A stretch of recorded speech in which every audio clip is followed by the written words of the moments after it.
ജയിലിൽ കിടന്നിരുന്ന ഈ കുറ്റവാളികളെ മുഴുവൻ കാണാൻ എന്തിനാണ് രാജീവ്ജിയുടെ മക്കൾ രണ്ടുപേരും കൂടെ ജയിലിൽ പോയത്? സ്വന്തം അച്ഛനെ കൊന്നിട്ടുള്ള കുറ്റവാളികളെ കാണാൻ ആരെങ്കിലും ജയിലിൽ പോകാറുണ്ടോ? ഇന്ന് ഇവിടെ ഒരു MP ആയിട്ടിരിക്കുന്ന ഒരു വ്യക്തി ഇതിനു മുന്നേ ഒരു മാസം മുന്നേ ഒരു സ്റ്റേറ്റ്മെൻറ്റ് ഇറക്കി. നരേന്ദ്രമോദി ഇലക്ഷൻ ജയിക്കാൻ വേണ്ടി 40 പട്ടാളക്കാരെ ബലി കൊടുത്തു എന്നുള്ളത്. അപ്പോൾ ഈ 40 പട്ടാളക്കാരെ ബലി കൊടുത്തു എന്നുള്ളത് ഞാൻ തിരിച്ച് അദ്ദേഹത്തിൻ്റെ അടുത്ത് ചോദിക്കുകയാണ്. ഇത് നരേന്ദ്രമോദിയെക്കുറിച്ച് പറയുന്നതിന് മുന്നേ ഞാൻ നിങ്ങളോടൊരു ചോദ്യം.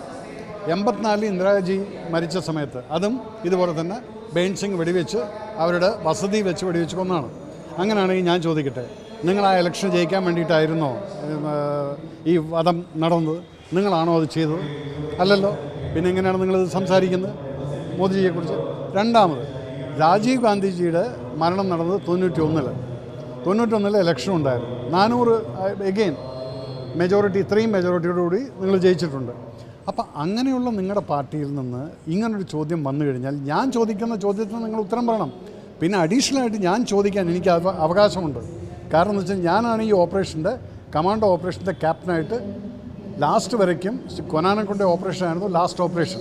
അതാണ് 1991 ഓഗസ്റ്റ് 20 കാലത്ത് 5 മണിക്ക് ആ വീട്ടിൽ കയറി റെയ്ഡ് ചെയ്ത് നമ്മൾ ആ ഡെഡ് ബോഡീസും കണ്ടിട്ട് വന്നത്. അപ്പം ഞാൻ ചോദിക്കുന്നു, 18 ഈ വീട് വളഞ്ഞിട്ട് ഈ കംപ്ലീറ്റ് ഓപ്പറേഷൻ സമയത്ത് ഇവരെല്ലാം ജീവനോടെ പിടിക്കാൻ കഴിവുള്ള ഞാനും എൻ്റെ കമാൻഡോ ടീമിനും എന്തുകൊണ്ട് നിങ്ങൾ വെറും 3 മീറ്റർ ഡിസ്റ്റൻസിൽ വേറൊരു വീട്ടിലവിടെ ഇരുത്തിക്കൊണ്ട് 36 മണിക്കൂർ എന്നെക്കൊണ്ട് വെയിറ്റ് ചെയ്യിപ്പിച്ചു?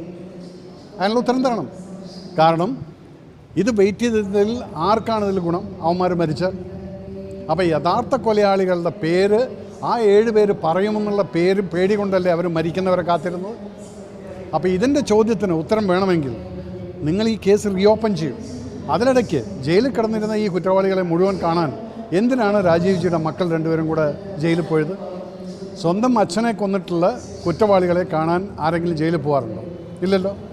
ഇതൊക്കെ ഞാൻ ചോദിച്ചത് എന്തുകൊണ്ടെന്ന് വെച്ചാൽ ഈ മിസ്റ്റർ ആൻഡോ പറഞ്ഞിട്ടുള്ള ഈ ഒരൊറ്റ അക്യൂസേഷനിൽ, പക്ഷേ ഞാൻ പറയുന്നത് എൻ്റെ പ്രധാനമന്ത്രി, ഞാൻ ആരാധിക്കുന്ന പ്രധാനമന്ത്രി എല്ലാ ദീപാവലികളിലും 10 വർഷമായിട്ട് പട്ടാളക്കാരുടെ കൂടെ തൻ്റെ പരിവാർ, തൻ്റെ കുടുംബമായിട്ട് വിചാരിക്കുന്ന അവരുടെ പട്ടാളക്കാരുടെ ക്യാമ്പിൽ പോയിട്ട് ദീപാവലി ആഘോഷിക്കുന്ന ആ പ്രധാനമന്ത്രി എന്തിന് ഇതുപോലെ ഒരു കൃത്യം ചെയ്യണം? അല്ലെങ്കിൽ നിങ്ങൾക്ക് എങ്ങനെ അതുപോലൊരു അക്യൂസിഷൻ അദ്ദേഹത്തിൻ്റെ മുകളിൽ ചാർത്താൻ സാധിക്കും? അങ്ങനെ അക്യൂസിഷൻ ചാർത്തിയ നിങ്ങളോടാണ് ഞാൻ ചോദിക്കുന്നത്. അങ്ങനെയാണെങ്കിൽ രാജീവ് ഗാന്ധി വധക്കേസിൽ കുറ്റവാളികളെ നിങ്ങൾ ശിക്ഷിച്ചു. അവരെ വധശിക്ഷയ്ക്ക് വിധിച്ചതിന് ശേഷം നിങ്ങൾ ഭരിച്ചിരുന്ന വർഷങ്ങളോളമുണ്ട്.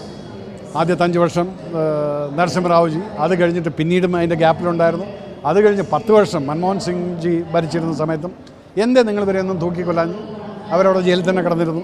ഇതിനൊക്കെ ഉത്തരം മിസ്റ്റർ ആൻഡോ എനിക്ക് തരണം. എന്നിട്ട് നിങ്ങൾ you accuse mister Modi that he has killed 40 soldiers എന്നുള്ളത്. അപ്പം ഞാൻ അതിനുള്ള ഉത്തരം പറയാം.